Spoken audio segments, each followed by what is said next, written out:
कांसे का युग मानव इतिहास में एक बहुत महत्वपूर्ण समय था, जो लगभग 3000 से 1200 ईसा पूर्व तक चला। इस दौरान इंसानों ने टेक्नोलॉजी, आर्ट और कल्चर में अद्भुत तरक्की की।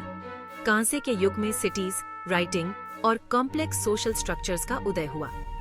हालांकि समृद्धि का यह दौर हमेशा के लिए नहीं रहा। कांसे के युग का अंत वाइडस्प्रेड सोसाइटल कोलैप्स के साथ हुआ।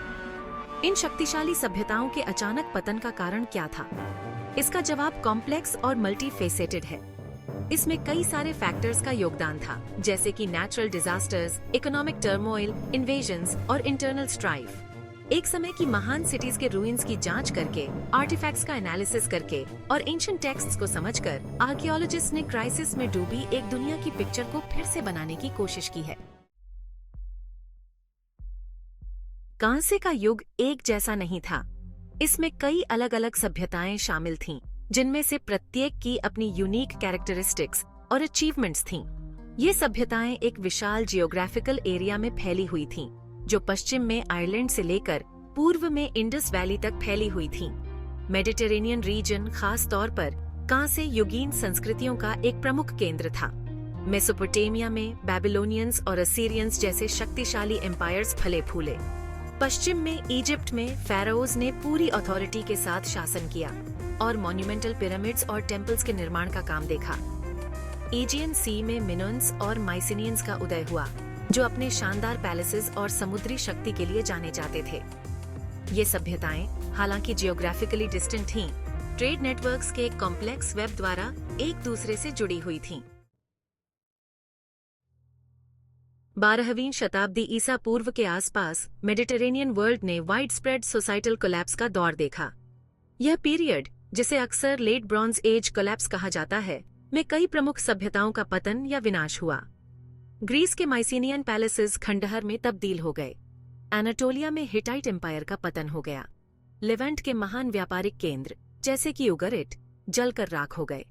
यह कोलैप्स अचानक कैटेक्लिज्मिक इवेंट नहीं था, बल्कि गिरावट का एक ग्रेजुअल प्रोसेस था, जो कई जनरेशंस तक चला। Archaeological evidence, natural disasters, economic upheaval, invasions और इंटरनल स्ट्राइफ के एक परफेक्ट स्टॉर्म की ओर इशारा करते हैं। इन फैक्टर्स के इंटरप्ले को समझना ब्रॉन्ज एज कोलैप्स के रहस्य को उजागर करने के लिए महत्वपूर्ण है। लेट ब्रॉन्ज एज वर्ल्ड को अस्थिर करने में नेचुरल डिजास्टर्स ने महत्वपूर्ण भूमिका निभाई। आर्कियोलॉजिकल एविडेंस इस पीरियड के दौरान भूकंप, ज्वालामुखी विस्फोट और जलवायु परिवर्तन की घटनाओं की एक श्रृंखला का सुझाव देते हैं। एक प्रमुख उदाहरण लगभग 1600 ईसा पूर्व में थेरा द्वीप, आधुनिक सांटोरिनी पर ज्वालामुखी का विस्फोट है। इस विस्फोट से भारी सुनामीस उत्पन्न हुए, जिन्होंने एजियन सी में तटीय बस्तियों को तबाह कर दिया। इसी तरह एविडेंस 12वीं शताब्दी ईसा पूर्व के आसपास पूर्वी भूमध्य सागर में लंबे समय तक सूखे का सुझाव देते हैं।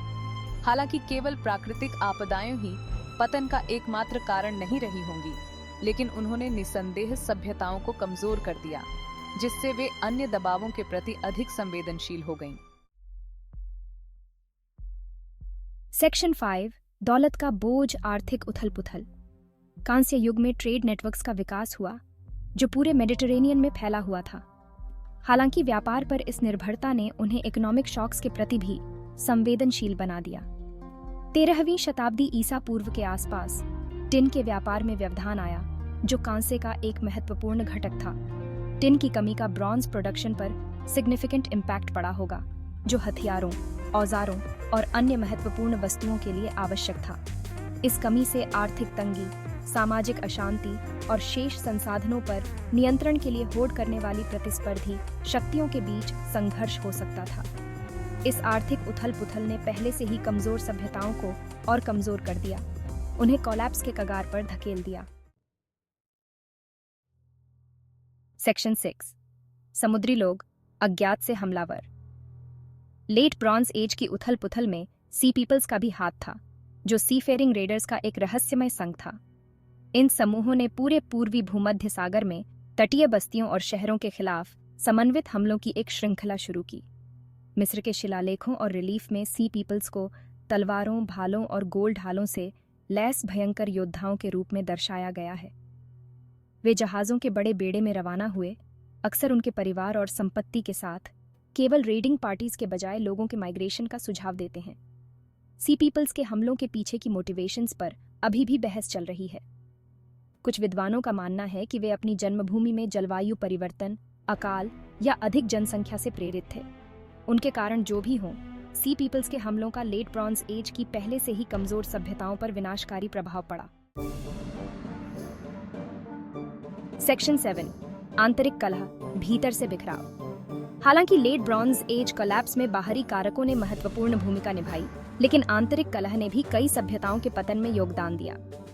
आर्कियोलॉजिकल एविडेंस सामाजिक अशांति, राजनीतिक अस्थिरता और राज्यों और साम्राज्यों के भीतर संघर्ष के संकेतों की ओर इशारा करते हैं। जैसे जैसे जनसंख्या बढ़ी और शहरों का विस्तार हुआ, सामाजिक पदानुक्रम और अधिक कठोर होते गए और संसाधनों के लिए प्रतिस्पर्धा तेज होती गई। इससे विभिन्न सामाजिक वर्गों और क्षेत्रों के बीच तनाव पैदा हुआ। संभावित रूप से विद्रोह, गृहयुद्ध और राज्यों का विखंडन हुआ। इस अस्थिरता ने सभ्यताओं को बाहरी खतरों के प्रति अधिक संवेदनशील बना दिया और क्राइसिस से निपटने में कम सक्षम बना दिया।